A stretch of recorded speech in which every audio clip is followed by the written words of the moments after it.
नमस्कार शेतकरी बंधूंनो, मी विजय कुमार तासगाव या शेड्यूलला पुन्हा एकदा आपल्या सगळ्यांचं कमीत कमी खर्चात दर्जेदार उत्पादन काढण्यासाठी जो संवाद चालू आहे त्या संवादात आपल्या सगळ्यांचं स्वागत करतो.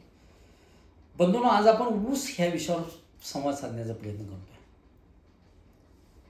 बऱ्याच वेळा द्राक्ष बागेच्या संदर्भात फिरत असताना जात असताना आपल्याला असं जाणवतंय की ऊसाची शेतीसुद्धा आपली खूप चांगली करण्याचा प्रयत्न करतोय, परंतु ऊसाचं उत्पादन अगदी कमीत कमी 25, 30, 40, 50, 60, 70 टनापर्यंत फक्त लोक काढतात. परंतु त्याच्यावरचं जर नेमकेपणानं जर आपण काम करण्याचा प्रयत्न केला तर ऊसाचं एकरी उत्पादन कमीत कमी 120 ते जास्तीत जास्त 177 टनापर्यंत बागायतदारांनी काढलेलं आहे. त्यामुळं आपण अगदी योग्य आणि व्यवस्थितरित्या जर ऊस उत्पादन आणण्याचा प्रयत्न केला तर आपल्याला एकरी किमान 120 टन उत्पादन आपल्याला काढता येतं.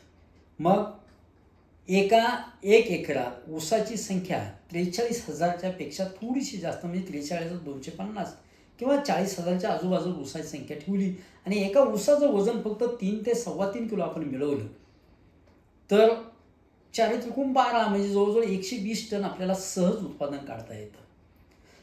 असं इन अँड ॲव्हरेज जर आपण ऊस बागेतला एक ऊसातला फळातला एक आणला, तो तोडला तर सहजासहजी आपल्याला तो ऊस 2 ते 2.25 किलो भरलेला दिसतो. ऊसाची संख्यासुद्धा आपल्याला ऊसाच्या फळात खूप मोठी दिसते. ऊस तुटून गेल्यानंतर मात्र टनेज आपलं अगदी 50पर्यंत 60पर्यंत खाली येतं. मग एका ऊसाचं वजन एवढं भरलं, त्याला गुणिले ऊसाची संख्या केली तर मात्र एवढं भरायला पाहिजे, पण तसं भरत नाही. याचा अर्थ सरळ आहे की ऊसात ॲक्च्युअली ऊसांची संख्या ही आपल्याला अपेक्षेपेक्षा खूप कमी आहे, म्हणजे अगदी 30, 32, 35 हजारापर्यंत सुद्धा नाही आहे ती.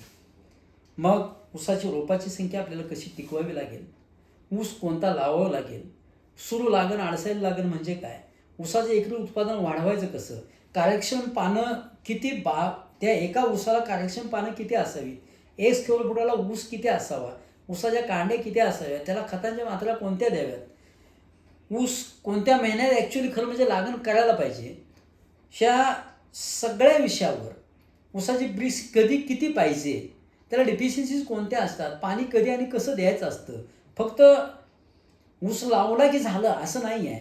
ह्या सगळ्या विषयावर 1 ते 5 ह्या भागात आपण ऊस या विषयावर चर्चा आणि संवाद साधण्याचा प्रयत्न करतोय. माझी विनंती आहे की ज्यांचा ऊस आहे त्यांनी हे 5ही भाग नेमकेपणानं बघावेत, नेमकेपणानं त्याच्यावर लिहून काढून काम करण्याचा प्रयत्न करावा.